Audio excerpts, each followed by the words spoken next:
Giving customers what they want, not what you think they want, is so important. It is tough having your own business. It's tough scaling. It's tough generating profit. It's tough managing cash flow.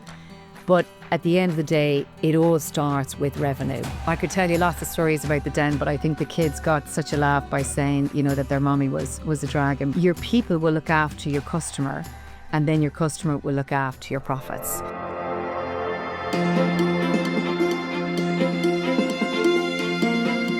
Hi, I'm Cary, and welcome to the Eat Nourish Love podcast. For over 20 years, I've created events, raised over 4 million for good causes, and been lucky enough to meet some incredible people along the way. This podcast is about exploring stories and insights that really shape us, with inspiring guests from wellness, business, self-care, and personal growth. It's about learning to trust our intuition and discovering what truly matters, and how, with hard work, belief, and tenacity, we can make so many things happen.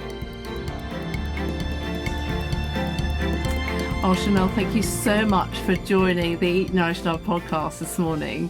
We're so excited to talk to you, but welcome. Thank you so much. It's an absolute pleasure to be here. Really excited to chat to you and get under the hood of some juicy topics like leadership and business. And so it's amazing. Thank you for having me. Oh, not at all. So you came highly recommended from a few people who had heard your story and particularly about your business. So I'd love to know how the business journey started. Yeah, absolutely. So, look, I grew up in the west of Ireland in Galway, and my parents had a pharmaceutical company. And so the company itself it developed generic drugs. So generic drugs are basically copycat drugs. So when a product comes off patent, you bring out the copycat drug before the patent expires. So it just means then you can launch that product the day the patent expires at a much cheaper price. So it's much more accessible to the consumers. So that family business was in Ireland, and I was always super interested in it as kids. I'm one of 5 children, so we all worked in the business, earning our pocket money at the weekends. So it was always a passion of mine to join that family business. And I think, growing up in the west of Ireland, a lot of the dinner table chat was business, because, my parents were involved in that business and grew it. And so then, but as a good advice of my parents was to go and work for somebody else, learn the ropes and bring something back to the business. So I went to college, I studied marketing and finance, and then went off and worked for Wyeth Pharma, the pharmaceutical company in the UK, as a sales rep. And that was great because it's really good founding to kind of learn, as I say, carry the bag in sales, be on the front line, get lots of knockbacks, trying to, you're confronted with some, very grumpy people who don't want to see you. And so you become very creative as how you can get access into doctors and pharmacists. So I did that for a period of time. I came back to the family business. And when I joined the family business, it was a veterinary pharmaceutical business, but I was really keen to set up a medical human side of the business. So my parents and I co-founded that medical business. And so while, yes, the infrastructure was there from the family business, from the veterinary business, in terms of we had a production facility, we had warehousing, we had HR, we had finance, we had all that in place. But what we didn't have was any sales or any business in that area. So it's like anything when you go to set up a business, and it's, who your target market, how you're going to achieve this. And generics, as I said, the pharmaceutical products, which are the copycat drugs, the biggest market, for me, it was like, right, where are we going to get the most sales? How can we get into the biggest market? And France, Germany, Italy, they were all the biggest markets, because Ireland itself is a very small market. I mean, Ireland really, 4.5 million people. It's the same size as Manchester when you look at it from a market point of view. So, for me, it was all about getting in front of the customers and telling them the story, telling them the products that we were developing, and why it would be such a good product for them. And I remember, looking at France, that was the first market I went after. And, I believed in my product. I knew we had a great service, but, I had no customer base. And I remember ringing and emailing and even faxing back then all the generic companies in France, most of them based in Paris. There was probably 20, 25 of them. And I could not get one appointment. And I thought, you know what? I'm just going to get on a flight and go to Paris and just go into all these offices, and I'm going to get them to see me. And I did that. And I remember going into the reception. I mean, these were like big global generic companies, and here was like little me from Ireland who had loads of self-belief in my product and thought everybody else would love it or would want it too. But, and that's where really I learned about resilience, about grit, about hard work, perseverance, because I would go to those receptionists, I would give them my business card, I would say to them, will you ask if Francois will see me? And of course, she'd ring up and to Francois and who was Chanelle, and no, I'm busy, and no, she doesn't have an appointment. But I used to sit in those reception areas and those waiting areas all day, because I thought that person has to walk past me at the end of the day, leaving the office. And if I can just get 10 seconds with them, they may let me come back and see them the next day. And that is what happened in a lot of the places was that's how I got appointments, was just sitting and persevering. You know what's so interesting is when you talk to other people who've been hugely successful, it is about that tenacity of actually saying, I got hit this wall, how am I going around it? What's another solution to do it? And I think something you said is you've had people around you who always said, don't accept no, there's always a solution. Mm-hmm. Definitely. And, I really feel none of us are born resilient. It's not in our DNA. For me, resilience is like a muscle that you build up over time. It's like going to the gym, building up that muscle. And the more knockbacks you get, the more creative you have to be to find a solution to get the yes rather than the no. And I think a probably more recent example is, I left the family business then about 8 years ago, and I set up my own business doing lab-made CBD. So we have CBD not from the cannabis plant. We are lab-made. But I won't go into that journey yet. But what I will say to you about resistance and perseverance is, our product, our lab-made CBD, is now under registration in over 40 countries around the world, because we've done extensive clinical trials. And this is to get registration as a food supplement. And one of the markets that was really passionate, I really wanted to conquer, was Saudi Arabia, because I thought it is the most strictest probably country globally. It doesn't permit alcohol. They are very highly revered in the pharmaceutical industry as having like really high levels of entry and really high quality standards. And over the past 14 months, I went to Riyadh to see the Saudi FDA, which are the medicine agency, and I got 8 no's. Where they said, no, we are not going to permit your product as a food supplement. We are not permitting CBD, it's from the cannabis plant. We don't permit alcohol. And, and I reiterated so many times and shared all the science. We are not from the cannabis plant. We are lab made. We have no THC. We are not addictive. And it was only after the 8th time I went over there and they said no, that I just went back that one more time. And I just said, I'm not accepting it. You've got to explain scientifically why you're not giving me this classification. And, we had a really constructive meeting. I mean, okay, every meeting was constructive, which I thought with them. But I eventually got that yes. And, now we are classified as a food supplement there. We're under registration. We'll hopefully be the first on the market. So to me, that just taught me, that if you really, really believe in something and you really feel it is good for their country and you meet all their regulatory criteria, you just got to keep fighting your corner until the door really closes in your face. That's extraordinary. I mean, as I say, Middle East is certainly one of the biggest challenges, isn't it, to get a product in like that?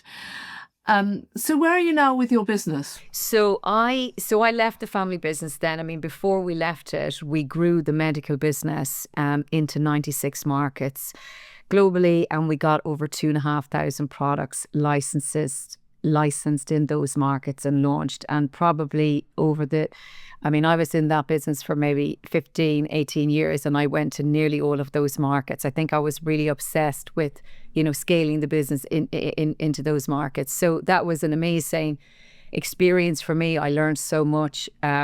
But I always wanted to set up my own business and see, could I stand on my own 2 feet and could I do this? And I started to become very curious 8 years ago about CBD and the healing properties, and particularly inspired by those families that were giving CBD to the children who had severe epilepsy, and how it was really helping control the seizures, and how there was no psychoactive effect, because CBD is not addictive and it's not psychoactive. A lot of people get CBD confused with THC, which is another part of the cannabis. It's another component of the cannabis plant, but it's been lab made. We have absolutely no traces of THC in our product. So I started to research about it and how I would launch it on the market. And initially we wanted to bring it as a medicine, but realized, the product is under patent until probably 2035. So let's go down the food supplement route. And at that time, my business partner, Caroline Cohen, who is, I'm so lucky, she's like a pharmacologist, biomedical scientist, master's in law. So she joined the business with me, and which was so kind of what I needed, because obviously being in business with her, and we're a very science-led business with all our clinical trials and everything, she was massively needed, in the business. So so basically we then started to follow the food supplement route. We launched our product in the UK. We're under registration in Europe. And people would say, and obviously in the Middle East, and now the Middle East market has opened up for us, Pakistan, Turkey, Egypt, Japan, lots of markets now. And I think what's can be challenging but very exciting is that we're breaking new ground in those markets. In a lot of those countries, we are the first CBD food supplement to come into those markets. And, because the UK is so progressive with the legislation, we're able to share with all those markets, Egypt, Turkey, Japan, Saudi, the UK regulatory landscape, for them to adopt it. So people will say, well, why would I take CBD, or what does it do for you? So we're on the market 4 to 5 years now in the UK. We are the first CBD brand that was deemed safe by the government. So we have our full safety approval. And that is because we invested over 2 million on extensive safety studies, really proving that we are fully safe. But the feedback we get from our consumers is people will take the product for irritability, anxiety, stress. They will also take it for sleep. It's not a sedative. It wouldn't work in the same way as melatonin would. But the reason a lot of us can't sleep is because our heads are so busy. So when you're managing your anxiety and your stress during the day, or when you get into bed at night and you take our CBD is called Puris, you take our Puris, it quietens your head down. It takes the business out of your head. And also a lot of people will take CBD for pain, because CBD is a very powerful anti-inflammatory. And a lot of the reason why we're in pain is because of inflammation. So they're kind of the three main areas why people take CBD. So my father was a specialist in medicine. And I'm going to ask these questions because obviously a lot of people are looking at natural remedies, natural CBD, as opposed to pharmaceutical grade products. Are there any side effects from a pharmaceutical CBD? So, I mean, still, we class ourselves as a food supplement, right? So we are not a medicine. We're not really classed, I suppose, as pharmaceutical grade, because we're not as such maybe a medicine. But in all the time that our product has been on the market, we've had no reportable side effect, no reportable adverse reaction. We say to people, if you take our product and you feel anything strange, like you feel any nausea or you feel a headache, just reduce the dose or go off it for 2 or 3 days and try it again. But there has never been any reportable side effect. And I think that is because we are lab made, we are ultra pure. So what I mean by lab made is that there are no other components in the product. And 99% of vitamin C on the market today is lab made. And when something is lab made, it means it's really, really pure. And we actually, like, our product originates from citrus fruit. So we are actually coming from a natural source. And we bring that into the lab environment. And we look at the DNA of the CBD. And we mimic the DNA of the CBD in the lab. And we do extensive testing, to prove that absolutely it's mimicked correctly, because in the cannabis plant, you have 500 components. And obviously the two most famous components of the cannabis plant are CBD and THC. And THC is your addictive psychoactive. But you do have pollutants, pesticides, insecticides, you have flavonoids, you have terpenes, you have lots of other components. And we massively respect the cannabis plant, but it's not the market we're after, because when you take CBD from the cannabis plant, you cannot guarantee that there are no traces of THC.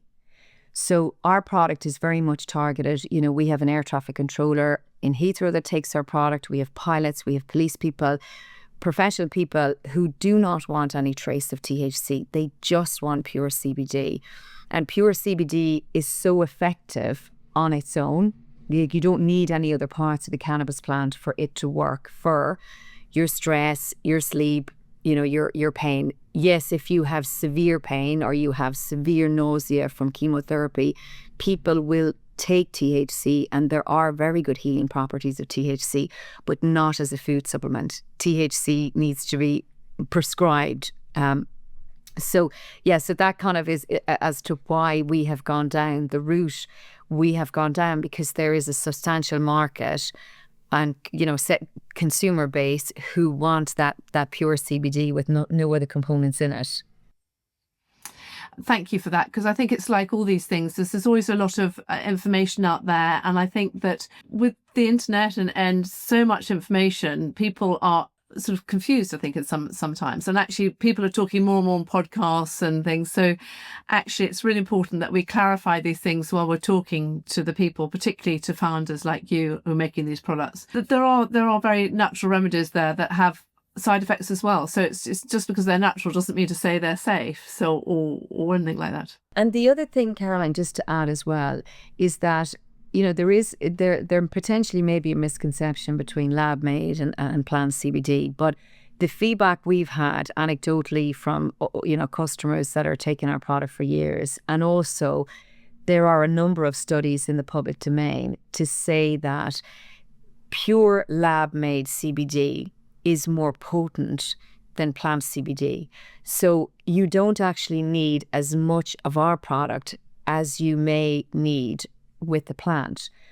And I'll explain that a little bit, because in our bodies, we have a system in our bodies called the endocannabinoid system. It's another system, like we have a central nervous system, we have an immune system. So this endocannabinoid system runs the whole way through our body. It regulates our hormone system. It regulates our hormones because it has receptors all the way through the endocannabinoid system. And in a very simple way, when our receptors are depleted in our endocannabinoid system, our bodies are out of sync. We're not really in our natural state. We are anxious, we're irritable, we're not balanced. So when you take CBD, it seeks out those receptors in the endocannabinoid system that are depleted, and it binds to those receptors and tops them up. And when all our receptors in our endocannabinoid system are topped up, we are then fully regulated. Our bodies are at its natural state in terms of, like, it's not natural to be anxious. It's not natural to be in pain. So that's really how CBD works, is that it tops up these receptors, and it then gives us this feeling of balance. We can cope. You know, I mean, I take my Puris CBD every day, and the kids always say to me, "Mommy, you're so less shouty," you know, because I don't fly off the handle. But it absolutely does not take the edge off you, because CBD doesn't have a psychoactive effect. So it will not make you really zen or anything. It will just make you feel balanced. We are very honest with this with our consumers. It will not work just the first time you take it, because we say to people, to really make this work, it needs to build up in your body over time. It needs like 2 to 4 days. And I say to everybody, just take it consistently every day for a month, and you will notice the benefits kind of 2 to 4 days. So that's how we'd recommend. And if it's not effective after 2 to 4 days, increase the dose, you know, so, and then you can reduce it back down. So you can play with the dose, because we have so much extensive safety studies. We know it's safe. I'd like to go on to the business side, but just a quick question. You talked about going away from animals, from veterinary products. Are you looking at doing a range of CBD for animals? We will in time, but what we want to do really is conquer the human market first, because look, the reality is, we don't eat humans, we eat animals. So if you were to be giving CBD to cows or sheep to manage maybe their stomach ulcers or their pain, you have to do extensive toxicology studies to prove, you know, that the product isn't toxic to them, and or whatever, which, and obviously we have a lot of toxicology study done, but you would need to do more for veterinary. There is, in a lot of ways, more trials that are required when you bring a product into the veterinary arena, and we're quite close to, you know, finalizing a lot of the regulatory licenses for the human side of the business. But we will then go into the veterinary. We do have people who buy the product because we have an unflavored oil in the Puris CBD range. So people will buy that and they will give it to their dogs. We've had good feedback.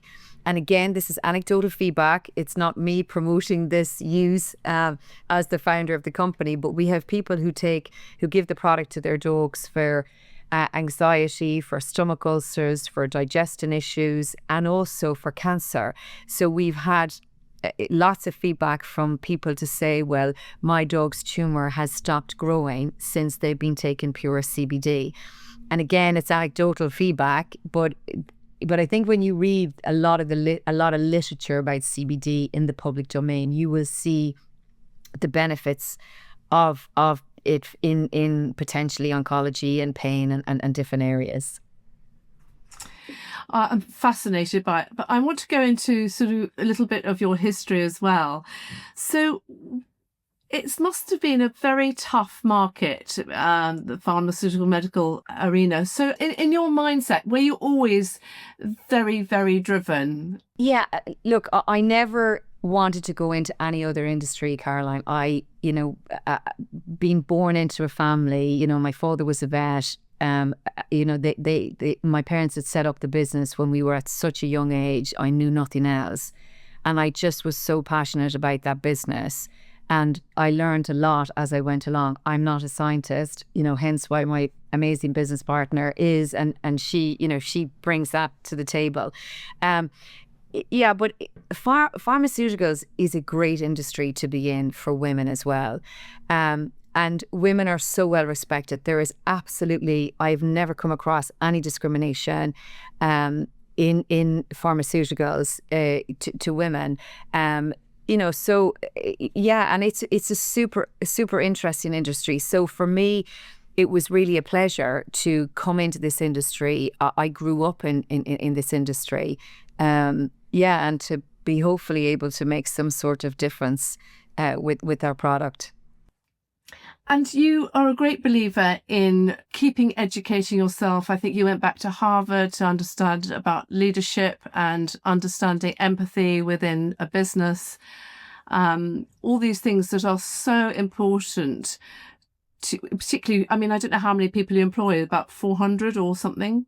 Yeah. So when I worked in our family business in Ireland, so that business is called Chanelle Pharma, which actually was subsequently sold last year. But we were the largest indigenous pharmaceutical company in Ireland.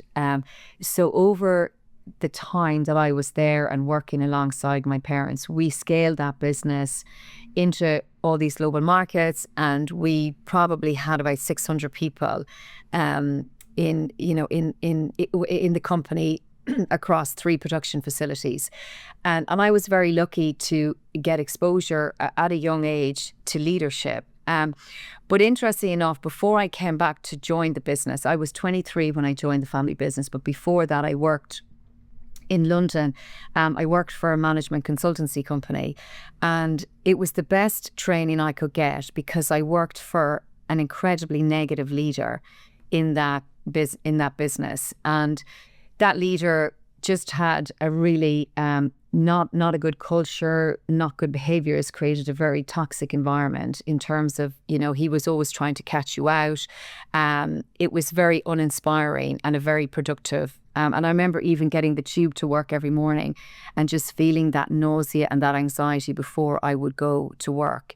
But I stuck it out for quite a while, and then an opportunity came up in another business.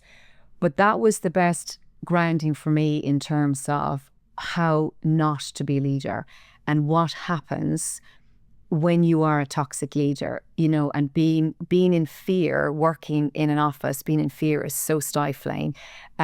So when I came back to join the family business, I really had an appreciation of how important it is to inspire people that you lead, and how important it is to create a very good environment that your team can excel in, and how the environment for me is actually the foundation of the success of the team. And it was all about creating that circle of trust. And how do you do that? How do you get that, the trust, the really good relationships in work, that feeling of psychological safety within the workplace, really good culture, because if you have all that, you then can execute really good strategy, and you've got like really good values coming through in the team. So for me then, I suppose as coming back then and being a leader was really, for me, I think one of the biggest challenges leaders face is to build trust. But we can do that through connecting with people, people feeling, that actually my leader really cares about me. That my leader has my back. My leader, it wants to build a good relationship with me, and that's why it's so important that, leaders need to talk less and listen more, hence why we've 2 ears and one mouth. And actually I read a lot, I read up a lot about, Simon Sinek was brilliant about, how to have the best team that's going to excel. And he talked a lot about creating that psychological safety in the workplace, and that studies have shown that teams who feel that psychological safety outperform other teams. And what does that mean? When you feel that safety, it means that you feel your leader has your back, that people on your team feel it's okay to fail because I'll be helped. And if I fail, I'm going to be upskilled. I'm not going to be sacked. Okay. Obviously you can only fail once or twice, then you have to, we have to discuss that. That's another issue. But it's the same, I think, if you apply that to our personal lives, that we perform better if we feel we've got that psychological safety in our relationships, in our friendships, so why not have it in work as well? And I think what I learned as well during that time and upskilling myself as a leader was it's all about the environment that you create. And I have seen over the years in different environments that I've been in is that if you bring a good leader into a bad environment, they will fail. If you bring a bad leader into a good environment, you can turn them around and they can then become very good leaders. And even outside the workplace, if you look at it, we all respond to our environment. And that really then can determine our behaviours. It's so interesting you say that. I certainly know that there are times when if you're in an environment where you're feeling slightly anxious or threatened, I'm very creative and I work very much from my inspiration. And that almost gets blocked when you get that negative environment that you're working in. I think something we're all curious of as leaders is, what are the most important leadership traits for us as leaders in order to get the best out in our team. And, you mentioned earlier there that I like upskilling, and I spent quite a few months in Stanford. Well, actually, I did a negotiation course, how to really be a very good negotiator. And that's not just in business. We negotiate every day of our lives, and it's not just, financial negotiating. It's the people that we work with. It's our children, it's our friends. But one of the things that does really interest me is if you look at the science coming out of Harvard and Stanford now, the number one most important leadership trait is empathy. And that is the trait that people in the workplace are really responding really well to. And an example of empathy, because sometimes people are like, well, what actually is empathy, or how would you describe it? And I think for me, a simple example is, you have Mary on the team. She's been an amazing sales girl, for years, always delivering on her targets. And she has had a really bad run for the last 4 months. She's missed all her targets. She's not delivering for the company or the team. And you take Mary into the office and you say, this is what empathy does not look like. You take her in, you say, Mary, you have dropped the ball in the last 4 months. You have not made your targets. This is really concerning for the company. And, really, if your performance doesn't improve, we're going to have a serious conversation and look at, potentially moving you along. It is just that really not caring about Mary, about what's happening, about not supporting her. That's what empathy doesn't look like. What empathy looks like is Mary comes into your office, you say, Mary, you have been a fantastic performer for, a number of years in the company. We so appreciate it. You haven't been performing the last 4 months. It's very unlike you. We want to know as a company, what can we do to support you? Is everything okay at home? Is there anything in your personal life that's affecting your work that we can support you with? Because we are giving a message as a company that we actually care about Mary. We don't just care about her output. We care about her as a person. And empathy is really about, putting yourself in people's shoes, understanding where they come from and being able to help them. And this is really what this trait of leaders who are really shown genuine empathy, employees are responding, companies are getting much more loyalty from people. People are not moving from job to job when they are working for an empathetic leader. And it was interesting. I was in South Africa this year in January, and I happened to meet this amazing man. He's probably in his late 80s, and we ended up talking about leadership. I just met him at a social event, and I didn't know who he was, but he had an Irish accent. He lived in South Africa. So we started talking, and he talked about how he was born in the north of Ireland, grew up there, moved to South Africa as a teenager, went to college, was a really successful rugby player, then went on after college to work as a social worker in Cape Town. And, really horrific, hardcore situations in Cape Town that he was dealing with as a social worker. And he said he learned a lot about understanding people's situation, about empathy. He used the word empathy, which I thought was really unusual, And I said to him, what did you do then? And he said, well, then I left. I went to work for Coca-Cola. I was driving the lorries. I was stacking shelves. And he said, I progressed then to be global CEO of Coca-Cola for many years. And I said, oh my God, you're a Paddy, you're an Irishman, and you were global CEO of Coca-Cola for many, many years. And he said, yeah, a Paddy ran Coke. And I said to him, so his name is Neville Estelle, right? And he has a book out. It's a book. It's called Building the Biggest Brand in the World. It's an amazing book. And I said to him, Neville, that is incredible, for you to be global CEO of Coca-Cola for so many years. I said, why were you such a good leader? What made you brilliant? And he said, what I learned working as a social worker in Cape Town, and I learned about understanding, and I learned about empathy and bringing people along with you. He said I took that in as that was really core to my leadership style in Coca-Cola. And he said I was an empathetic leader. And I said to him, you are so ahead of your time, because you were displaying empathy 30 years ago. And only in the last 3 years have Stanford and Harvard worked out that empathy now is the most important leadership trait. So I just wanted to thank Meggie Wellness for sponsoring this podcast.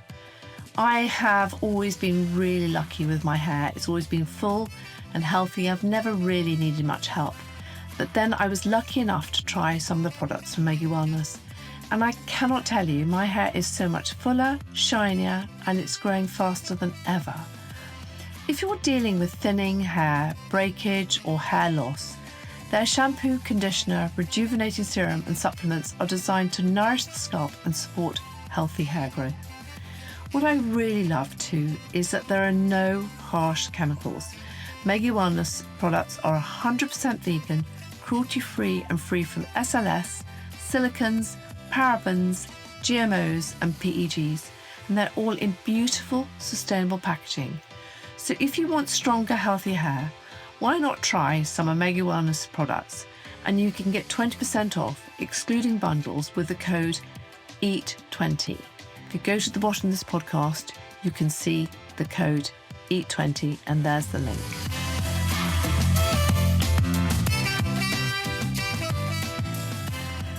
That's an amazing story, isn't it? Oh, because actually there are some very simple things really that can make people very successful. And it's not hard sometimes. People always think it's that they need to learn things, they need to best in business. But sometimes it's actually about the people. It is. It's so about the people. And I think, that's why, in a way, the leadership has really changed. If you look back at the 80s, right, leadership was all about command and control. And, it was about the customer is king, right? It's all about the customer. It's all about, command and control, micromanagement. But whereas now it's moved from the customer is king to now it's about people are your best assets, because your people that work in your company are your number one. Your people will look after your customer, and then your customer will look after your profits. So, and that theory works. That command and control doesn't work anymore, and I think that's why now leaders, they have an attitude of it's not about being in charge. It's actually now about taking care of the people that are in your charge. And I mean, I laugh. People say, it's about having the right people on the bus, and I'm like, no, it's about having the right people on the bus in the right seats, because when you look at a company, we could have great people, but we may not have them, doing the right jobs or being in the right areas in the company, and I think there are a few other things that are so important as a leader, and I think decision making is one thing. And I remember being at a sporting lunch one day, and Sir Alex Ferguson was the speaker. And he talked about when he joined Man United, he was very young, he was very inexperienced, he wasn't, that polished leader with all the academic theories behind him. But he said the one attribute I did have was I was a decision maker. And he said any of you in business or leaders will know that those leaders who procrastinate and who do not make decisions are incredibly stifling. And he said, look, there are plenty of decisions I probably got wrong, but he said it didn't matter because I made the decision, and decision making is progression, is keeping things moving in a company. And that always stuck to me was, just don't sit on things, just, get the data you need to get and make that decision, and keep things. It's about, for me, about, being quick, but not hurrying. And I think another thing leaders kind of have a challenge with is like the delegation and being too busy and being stuck in the weeds of the company and not being a bit more strategic and looking ahead. And sometimes us as leaders, you're building your business, you're watching your cash, you're trying to, keep your costs down. You don't want to hire that many people. So you're doing everything yourself. But actually, when you're so stuck in the weeds of the business, and I remember being for dinner one time with a very successful Irish entrepreneur, and there was another person at the table, and they had like 2 phones, and they were on the phone, and they had their to-do list, and they were up and down at the table, and it just seemed really manic. And the Irish entrepreneur turned around to me in a really calm way and said to me, Chanelle, that guy is too busy to be making money. And I thought to myself, I thought about it over lunch, and I thought, what does he mean? He's too busy to be making money. So I said it to the Irish gentleman. I said, what do you mean? And he said, Chanelle, really good leaders and really successful people are never stuck in the weeds of their business. They are never, sucked in, so busy. They don't have time to pause, to be visionary. And, and he said, so when you see somebody that's really manic running a business, and he said the sign of a great leader is when they nearly have themselves redundant, because they have built up such a good team under them. They have delegated, they have removed themselves from the day-to-day running of the business, and they are looking at the next strategic goal, the vision, the mission. That, he said, is a very good leader, and that is a leader that will deliver significant value and revenue for a company. So that was something that always stuck with me as well, is get out of the weeds, delegate. And a lot of the time with delegation, it's about eyes on, hands off. When you hire somebody or you delegate to them, they're not going to do a 10 out of 10 like you, because you've grown that business, every single inch of that business. But you know what? They'll probably do it 8 out of 10. And 8 out of 10 is pretty good when it leaves you free to go and work on the big rocks, work on the big strategic items in the business that's going to deliver the value.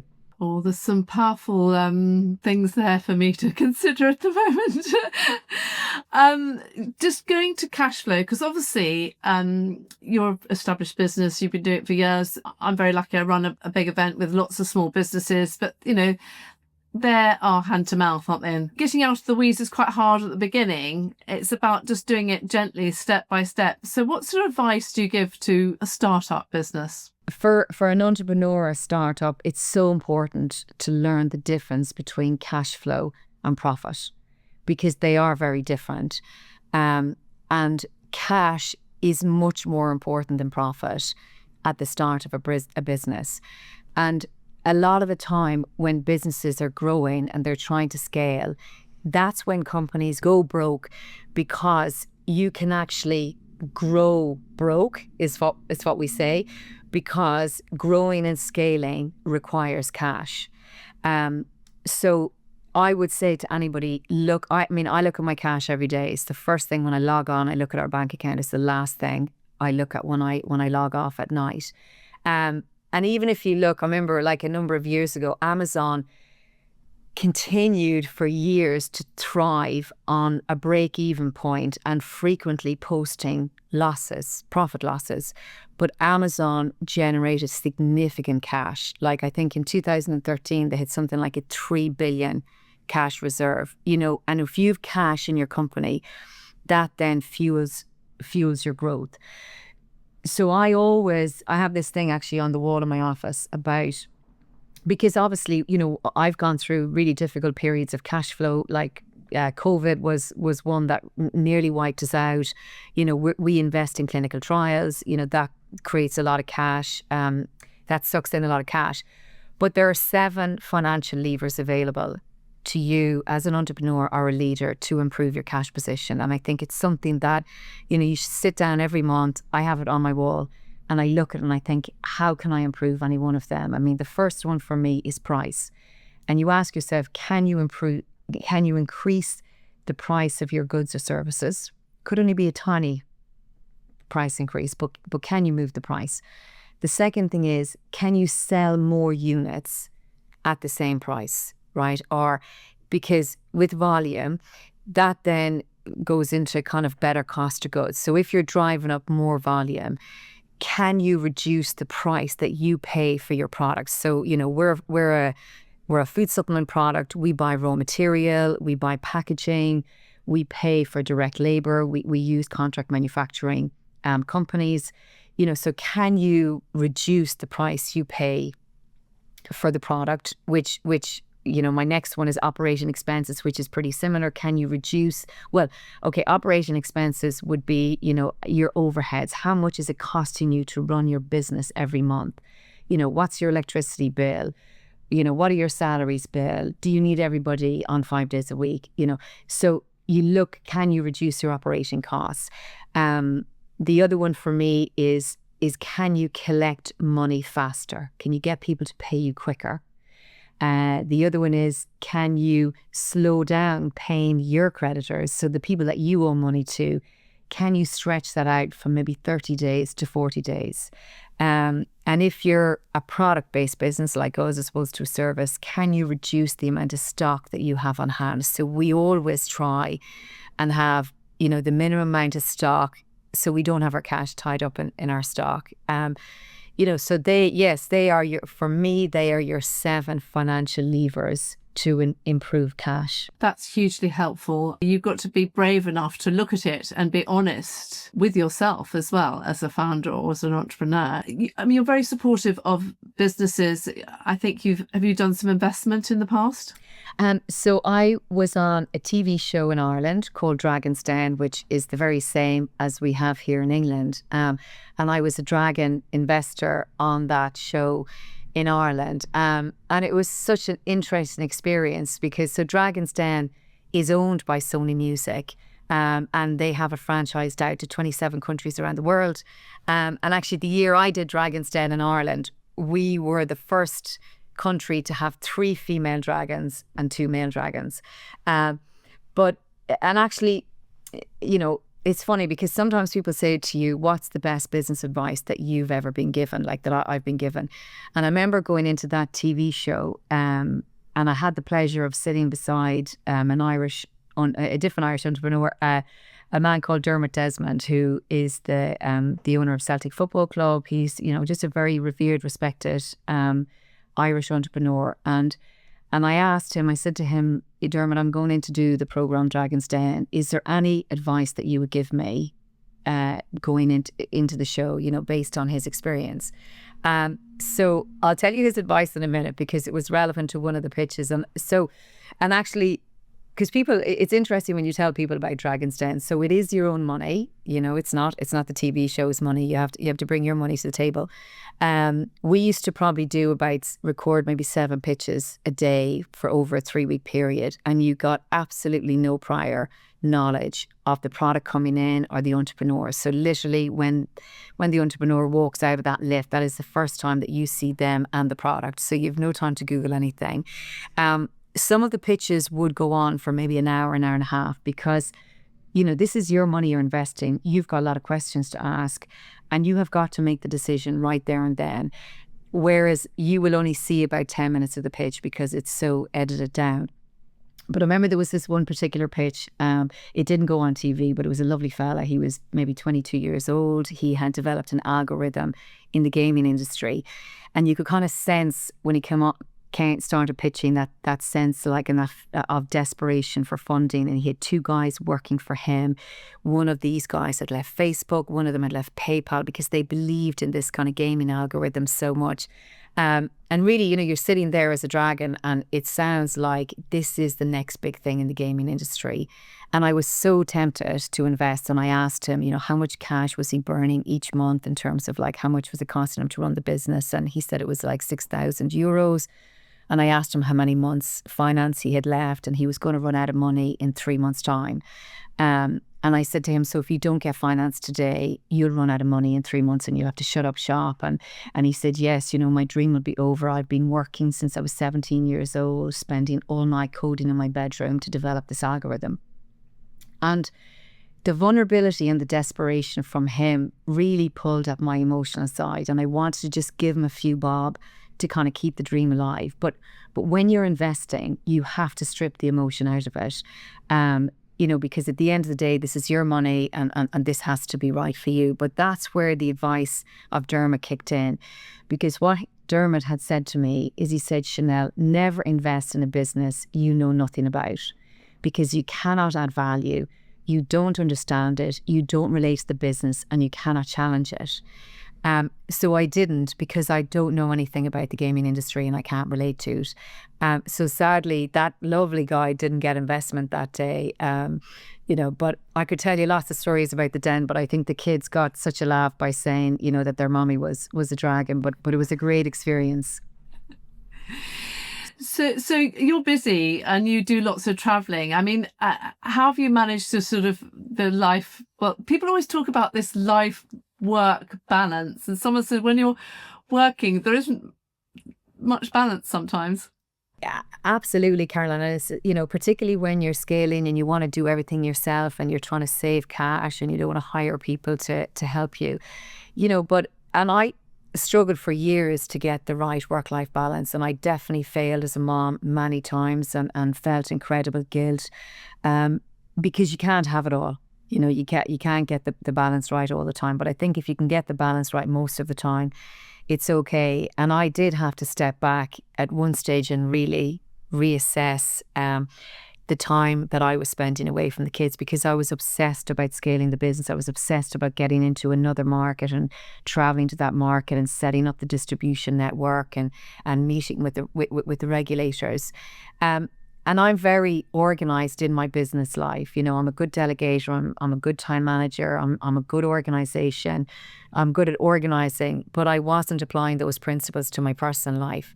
And I started to do that. I started to put in proper appointments in the diary, to allocate afternoons, allocate days, and just to discipline myself better, and to really look at everything I was doing and say to myself, is this adding value to the business? Is this necessary?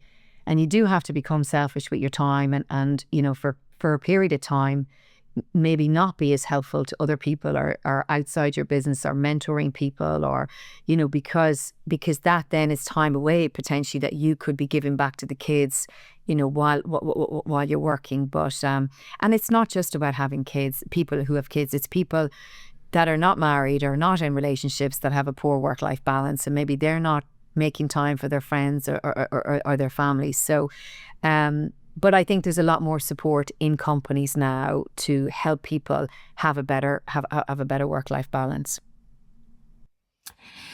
That's really helpful. So what do you do to look after yourself? Because obviously we are Eat Nourish Love, and it's about thinking about, what you're eating, how you nourish your body, and doing what you love, I think. But I've always believed, to inspire, engage and bring people together is such an important thing. But what are the things that you implement in your life? I'm kind of quite proud of myself that I am quite disciplined, but it has taken me years, Caroline, to do it. And it's funny because, going back a number of years ago, if I thought about going to the gym for an hour in the morning, I would think, why would I do that? If I took an hour out of my day to go to the gym, that's like 20 emails for me. I mean, I couldn't possibly take that hour out of my day because I could do so much work. So I wasn't looking after myself, and I wasn't eating properly, or I wasn't drinking the amount of water, because every minute I was away from my desk was another email or another lead I could follow up. The obsession was huge. I mean, there was no question I was definitely a workaholic. But now I have a totally different change, a different mentality, because now I see that if I'm looking after myself, I'm a lot more productive and I work smarter, in terms of being more focused and doing the big rocks and not doing all the small menial stuff at the start of my day, getting the big rocks done. So I wake up every morning, I take my Puris CBD. So I take about kind of 40 to 50 milligrams of CBD. And I just, honestly, the mornings I don't take it, I miss it, because I don't feel maybe as balanced or so I get up and I go for maybe a 45-minute run or 40-minute run, and I do probably half an hour then in the gym of core or upper or lower. So I definitely take that time to exercise, definitely 5 days a week. And I don't mean to make myself sound great, right? But I do it because mentally it helps my endorphins, it helps my mood, because we all get down, we all struggle with life, we all have personal stuff to deal with. So in order for me to get my head in the right place in the morning, I'm on my Puris CBD, I do my exercise, and then I come back, I have my coffee, my shower, I'm at my desk, and I don't have my breakfast until about 11 in the morning. And I have my smoked salmon, my avocado, my spinach, my brown bread, my sourdough, and I have that at about 11, half 11. And it's a big breakfast. And then I'll drink lots of water during the day when I'm at my desk or if I'm traveling or I'm in and out of meetings. And then at probably 6 or 7 o'clock in the evening, I have my dinner. So I eat twice a day, but I eat really well twice a day. And and it's not because I want to be skinny or be anything. It's just because because that's my routine now. And I do believe in that kind of fasting a little bit to rest your gut. But that's only 5 days a week. I mean, I treat myself at the weekends, or if I'm out and I want a few glasses of wine, I do, and I burn those calories off, or I'll sweat the wine off the next morning. I still really enjoy myself. And I go and I try, I only drink wine or whatever. Like not, I'm very conscious on a school night of trying to keep the head clear, get into bed because you sleep better, with no alcohol, or that one glass of wine after you finish work, like that's a nothing glass. Why would you do that?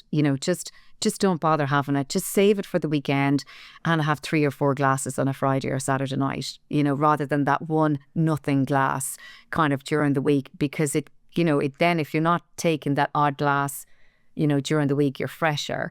And I just like a few drinks when I go out and I'm socializing. I do not drink at home, and that's an important policy, because we're making decisions in our jobs and in our businesses, and we got to be fresh. So that's kind of my routine. But the wheels come off the bus at the weekend, which you need to. Exactly. I think what's really important is you've got to find your own space and what works for you. And some people run, some people do course, some people do cold therapy in the morning. I do that. I love it. And I know when I set myself up in the morning, I feel so much better for the rest of the day. And there are days when I'm very frantic that I think, no, I can't. I'll go to my desk early in the morning. And then I kick that habit out, and it doesn't. I don't feel the same. I'm not as productive. It's been fascinating talking to you, and I'd love to talk to you for hours. And honestly, well done for such a successful career and all you've done. I'd love you to leave our listeners what 3 tips you'd love to leave them with today. Okay, let me think. So no matter if your business is a product-based business or a service-based business, what I wish I was more conscious of when I was younger, I got better at it now, is actually giving the customer what they want, not what you think they want. And that really is about when you go into a meeting, it's about asking lots of questions to the customer and listening to the answer, so that you then can tailor your service or your pitch or your product to actually what they want.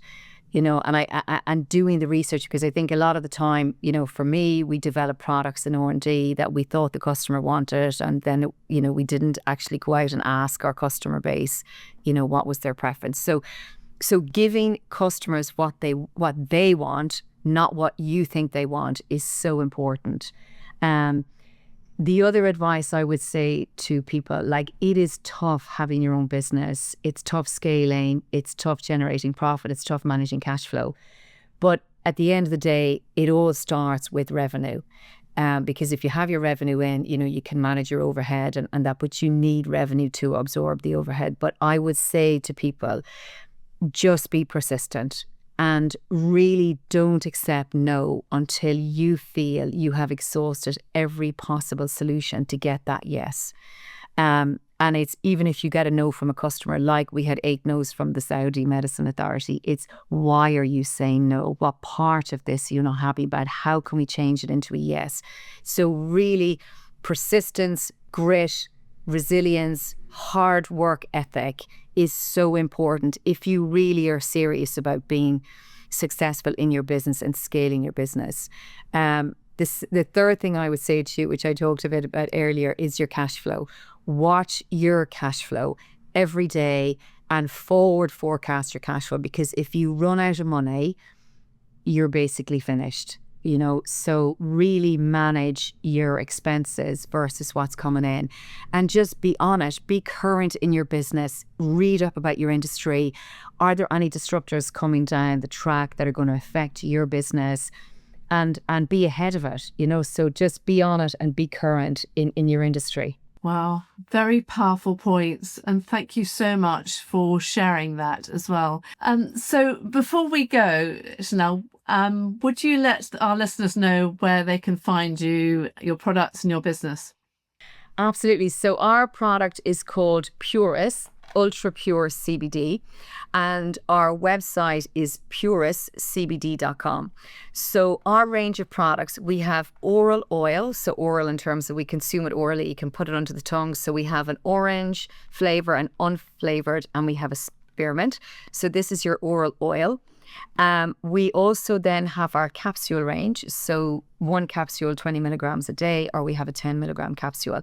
And again, these products are, people take them for sleep, for irritability, anxiety, for mild to moderate pain. And there is no difference between the capsule and the oil. It's just really personal preference. The dosing is the same. And we would recommend that people start on 20 milligrams of CBD a day, and you can bring the dose up and down. That's the luxury of having such extensive safety studies. We know it's safe. We also have a topical product. So this is our CBD muscle and joint balm, which has glucosamine in it.